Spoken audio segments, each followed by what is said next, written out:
अस्सलाम वालेकुम dear students, कैसे हैं आप सब। My name is Rayan Malik and I am here to teach you physics class 9th। आज हम स्टार्ट करेंगे चैप्टर नंबर 3 का टॉपिक रोलिंग फ्रिक्शन। तो आइए स्टार्ट करते हैं आज का lecture. Chapter number 3 dynamics and the topic that is rolling friction. So last lecture में हमने डिस्कस किया था फ्रिक्शन के बारे में कि फ्रिक्शन क्या होती है। फ्रिक्शन को नॉर्मली हम कहते हैं रगड़, जो कि आपके मोशन को अपोज करती है, रोकती है। क्लियर। सो आज हम इसकी टाइप स्टडी करेंगे, that is rolling friction. Rolling friction is the force of friction between a rolling body and a surface over which it rolls. So rolling friction क्या है?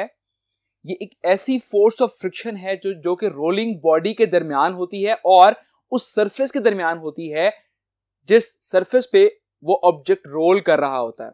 फॉर एग्जाम्पल टायर, जैसा कि आपको पता है कि टायर जो है वो रोल करता है, स्लाइड नहीं करता। ओके, सो अब ये टायर रोल किस तरह से करता है, अगर हम बात करें तो टायर का हमेशा कुछ हिस्सा ऐसा होता है जो कि रोड के साथ जिसका कांटेक्ट होता है। ओके, सो यहां पे मैं रोड की बात कर रहा हूं, सरफेस की। Okay, and the tyre. अब टायर और सरफेस का कुछ हिस्सा आपस में कांटेक्ट में होता है।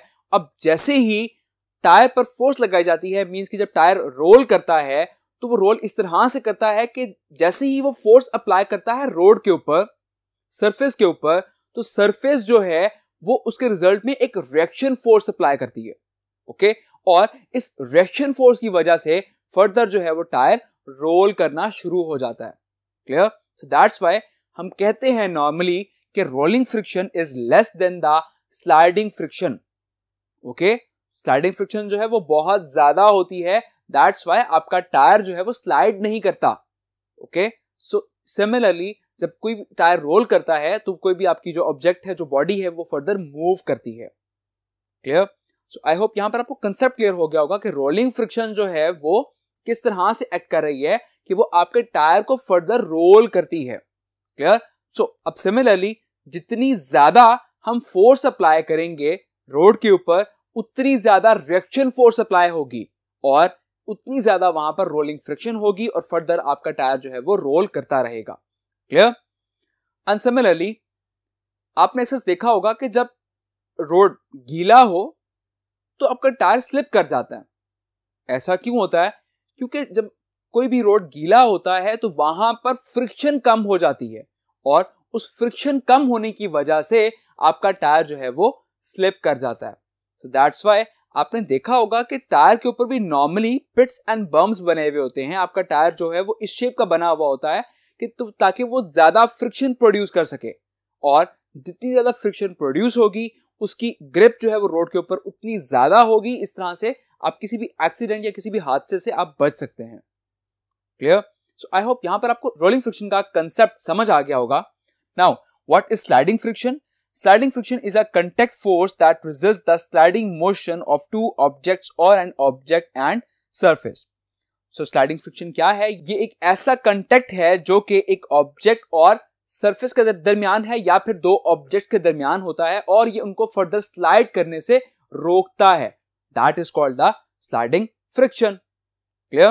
So that's why हम कहते हैं कि rolling friction is less than the sliding friction, because sliding friction में क्या होता है कि मैंने आपको बताया था कि दो सरफेस जो है उनके दरमियान कुछ पिट्स और बम्प्स माइक्रोस्कोपिक लेवल पर भी मौजूद होते हैं। बाजाहिर वो आपको स्मूथ नजर आ रहा होगा, लेकिन माइक्रोस्कोपिक लेवल पर उसमें कुछ पिट्स और बम्प्स मौजूद होंगे। तो जब स्लाइडिंग फ्रिक्शन होती है तो उसकी वजह से वो पिट्स और बम्प्स जो है वो सब के सब रैप्चर हो जाते हैं, खराब हो जाते हैं।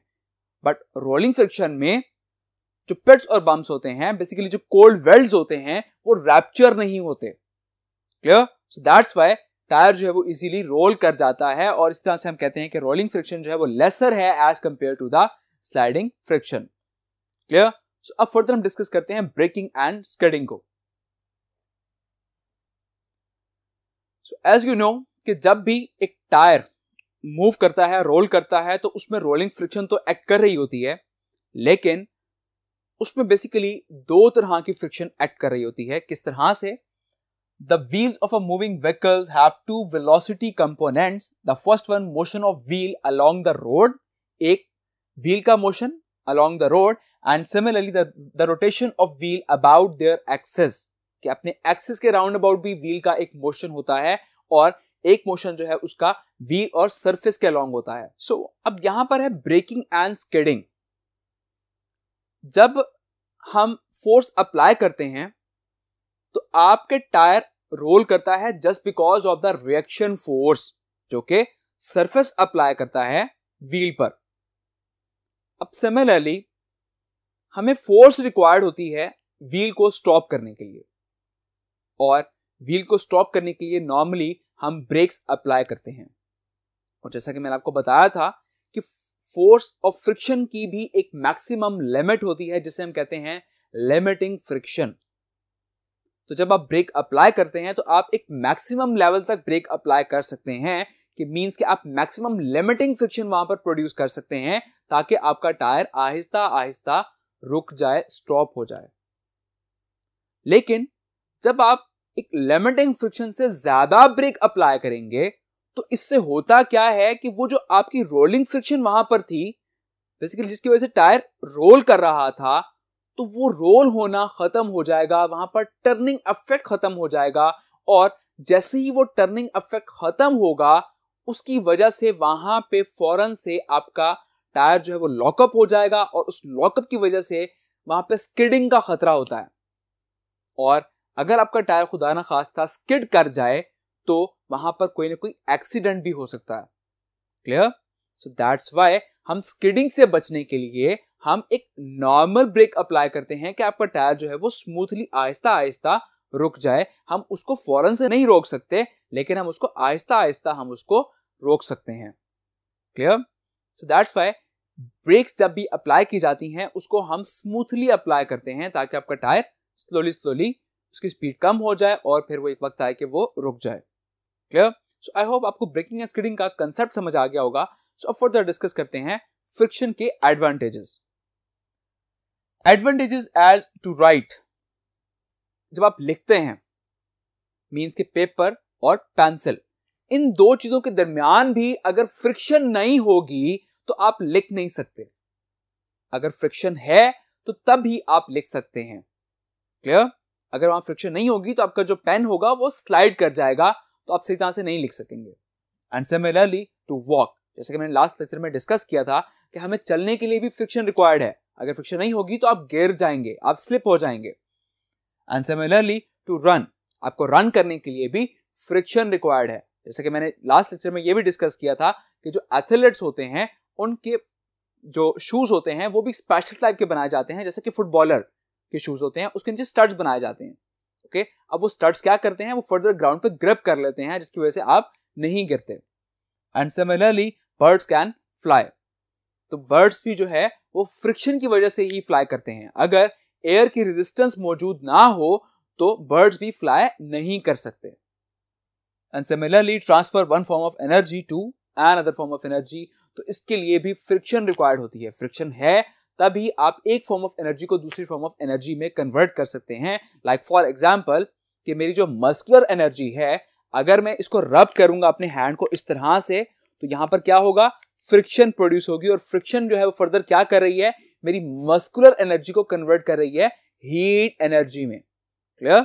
इस तरह से फ्रिक्शन जो है वो एक एनर्जी को दूसरी फॉर्म में कन्वर्ट भी करती है। Clear? Now the disadvantages of friction, के फ्रिक्शन के disadvantages, it reduces the speed of moving objects. जैसे कि मैंने आपको बताया था कि फ्रिक्शन जो है किसी भी मूविंग बॉडी के मोशन को अपोज करती है, रोकती है। ओके, सो दैट्स व्हाई ये मूविंग बॉडी की स्पीड को भी रिड्यूस करती है। ओके, एंड एनर्जी लॉस, इसकी वजह से बहुत ज्यादा एनर्जी का लॉस भी होता है। जैसे कि मैंने आपको बताया था कि फ्रिक्शन जहां पर भी होती है वहां पे कुछ हीट एनर्जी भी प्रोड्यूस होती है, कुछ साउंड एनर्जी भी प्रोड्यूस होती है। अब ये साउंड और हीट एनर्जी सब कहां है, ये लॉस हो रहा है, ये वेस्ट जा रही है। क्लियर? सो वो सब क्या हो रहा है, फ्रिक्शन की वजह से ही वहां पर एनर्जी का लॉस हो रहा है। And similarly the wear and tear, जितनी भी मशीनरीज हैं उनके अंदर जो मूविंग पार्ट्स में जो वेयर एंड टेयर हो जाता है वो भी जस्ट बिकॉज ऑफ फ्रिक्शन की वजह से होता है। क्लियर? सो आई होप ये सब आपको समझ आ गया होगा कि फ्रिक्शन के नुकसान क्या है। Now the methods of reducing friction, के फ्रिक्शन को हम किस किस तरह से कम कर सकते हैं ताकि हम इन नुकसानात से बच सकें। So now methods to reduce friction. And the first one is smoothing the sliding surface in contact. कि जितनी भी स्लाइडिंग सरफेस इनका कंटेक्ट पॉइंट है, अगर आप उसको स्मूथ बना देंगे तो वहां पर भी फ्रिक्शन कम से कम हो जाएगी। दैट्स मीन कि हम सरफेसेस को स्मूथ बना के हम उनमें जितने भी जो कोल्ड वेल्ड्स हैं बेसिकली उसको स्मूथ करके हम फर्दर फ्रिक्शन को कम कर सकते हैं। And using lubricants between sliding surface, कि आप डिफरेंट स्लाइडिंग सरफेस के दरमियान आप लुब्रिकेंट्स का इस्तेमाल करके भी आप फ्रिक्शन को कम कर सकते हैं। मींस कि आप उनमें ऑयलिंग का इस्तेमाल करके, जैसे कि हम गाड़ियों में भी हम मोबाइल एडअप करते हैं, ठीक है, तो इस तरह से हम डिफरेंट ऑयल्स का इस्तेमाल करके हम फ्रिक्शन को कम कर सकते हैं। एंड यूजिंग बॉल बेयरिंग्स और रोलर बेयरिंग्स, डिफरेंट हम बॉल बेयरिंग्स का इस्तेमाल करके भी हम फ्रिक्शन को कम कर सकते हैं। जैसे कि साइकिल के टायर में जो एक्सल होता है, ठीक है, अब उस एक्सल में भी हम बॉल बेयरिंग्स का इस्तेमाल करते हैं ताकि फ्रिक्शन जो है वो कम हो सके। And making fast moving objects streamline, तो जितने भी फास्ट मूविंग ऑब्जेक्ट्स हैं उनकी अगर हम स्ट्रीमलाइन बनाएं उनको, तो इस तरह से भी फ्रिक्शन कम हो सकती है। जैसे कि फॉर एग्जांपल आपने देखा होगा जो रेसिंग कार्स होती हैं उनको भी स्ट्रीमलाइन बनाया जाता है ताकि वहां पर फ्रिक्शन जो है वो कम से कम प्रोड्यूस हो और उनकी स्पीड जो है वो हम फास्ट कर सकें। क्लियर? सो आई होप ये लेक्चर आपको बहुत अच्छी तरह समझ आ गया होगा। तो अपना बहुत सारा ख्याल रखिएगा। Take care. अल्लाह हाफिज।